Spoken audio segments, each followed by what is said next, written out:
Илим жана зикир. Илим 40.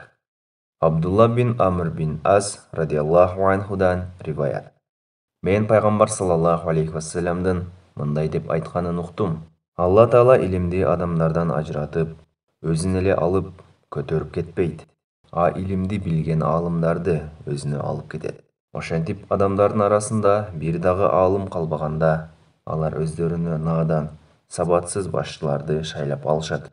Алар өз кезегинде илим-билимсиз эле чечимдерди чыгарышат. Алар өздөрү адашышат жана башкаларды да адаштырышат. Абдулла бин Амр бин Аз радиаллаху анхудан риваят. Мен пайгамбар саллаллаху алейхи вассаламдын мындай деп айтканын уктум. Алла Таала илимди адамдардан ажыратып, өзүн эле алып көтөрүп кетпейт. А илимди билген аалымдарды өзүнө алып кетет. Ошентип адамдардын арасында бир дагы аалым калбаганда, алар өздөрүнө наадан, сабатсыз башчыларды шайлап алышат. Алар өз кезегинде илим-билимсиз эле чечимдерди чыгарышат. Алар өздөрү адашышат жана башкаларды да адаштырышат. Абдулла бин Амр бин Аз радиаллаху анхудан риваят. Мен пайгамбар саллаллаху алейхи вассаламдын мындай деп айтканын уктум. Алла Таала илимди адамдардан ажыратып, өзүн эле алып көтөрүп кетпейт.